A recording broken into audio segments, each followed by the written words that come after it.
revelation that's disconnected from human life has never interested me. It's always seemed like, what's the point? Like, so you have a nice experience and then you're a jerk the next minute. Like, what's the point? What's the meaning of something like that? And that's part of the fun of it, you know? After you get over the angst of it all, it's an amazing adventure, you know, for all of us, for all of you. It can be. Whatever your insight is, and you know, some of you have had deep experience or deep insight, some of you don't think you have, but everybody in this room has had certain insights in their life, certain little moments of understanding, just a little bit deeper understanding than you had the day before. We all have had our own deeper understandings, our own moments of insight, whether they're small or great. And one of the great adventures of a lifetime, because it's an adventure without end, without limit, without finish line, is the great adventure of, number one, translating our deepest experience of being down into human terms. That's important. Not that we always do that, because it's beyond human terms. Spiritual revelation is certainly beyond human terms, but it's important that we also translate it down into human terms, and that there's this sort of adventure of how fully and how clearly can you live that out in your humanity, right? Because it's no guarantee that any of us will. Right?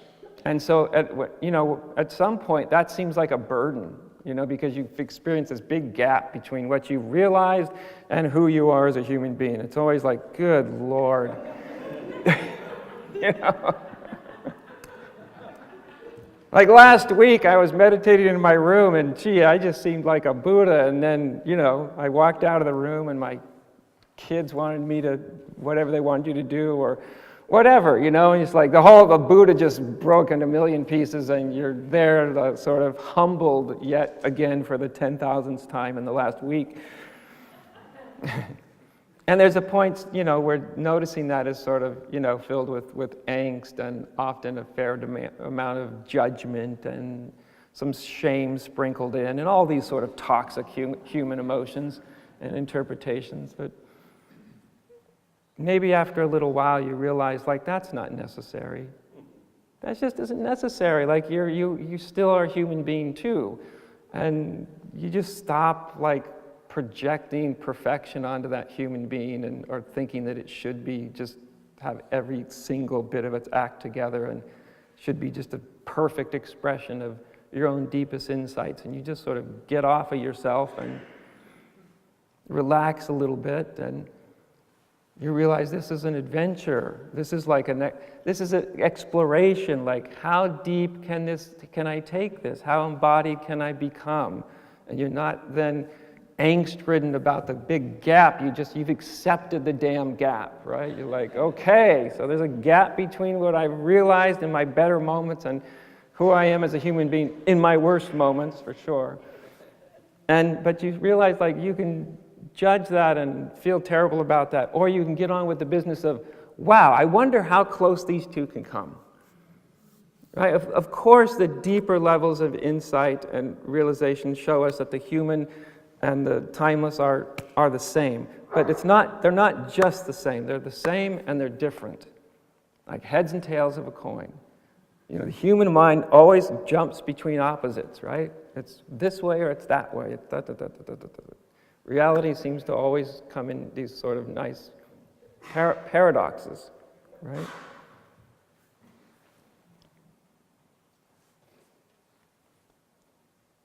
Realization shows us that we are both the one in the sense of big O, the one, and we are also the one in terms of a little o, a particular incarnate human being. It's not that we go from one to the other, exclusively from the human to exclusively the timeless. That's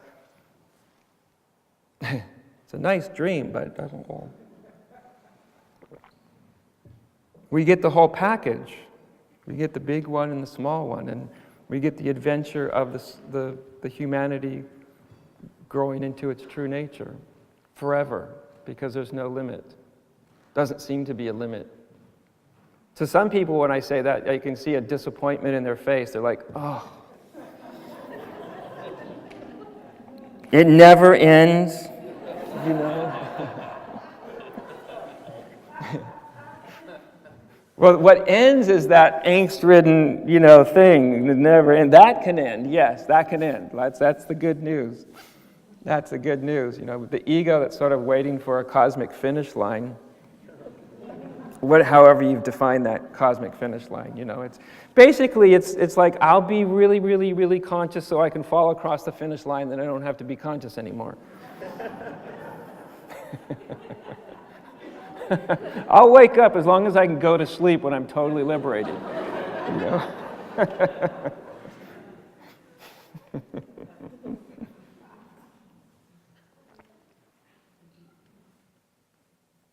But when we get over that, either that thinking this in terms of, goals and all that,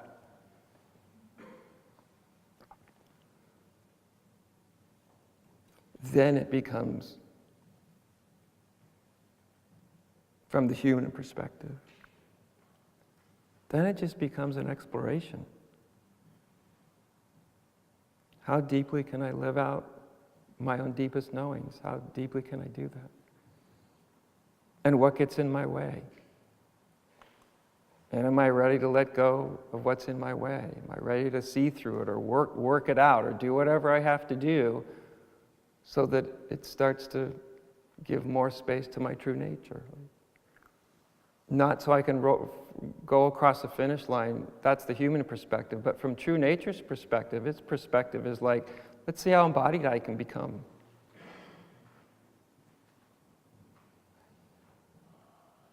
That's a kind of a wild thing.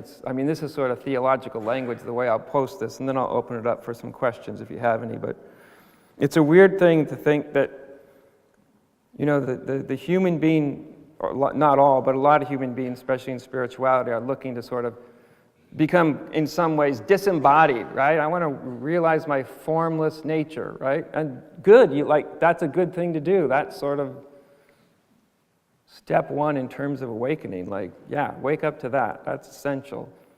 But the funny thing is your formless nature also has its own impulse, and its impulse is towards embodiment. It's trying to get embodied. You're trying to get out, and it's trying to get in. That's kind of a weird thing.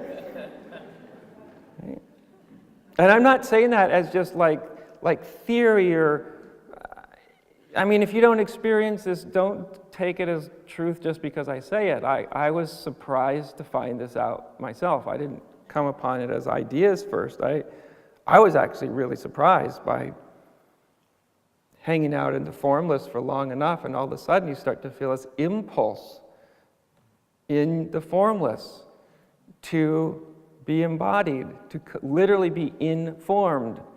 I didn't expect that. I did not expect that. I expected it was all one-way thing. Wake up to the formless. My at least my in the terms of the ego's point of view. And then when I bumped into the formless's point of view, it's like, oh, it has the corollary, equal and opposite. It's trying to get in. It's looking to be informed and embodied. And both of these are equally as important. Most people are kind of a little biased one way or the other, right? And both of them are worthy revelations. We don't have any encompassing experience of our true nature without seeing both of these domains, but it's part of that paradoxical nature of reality. It's just what it does.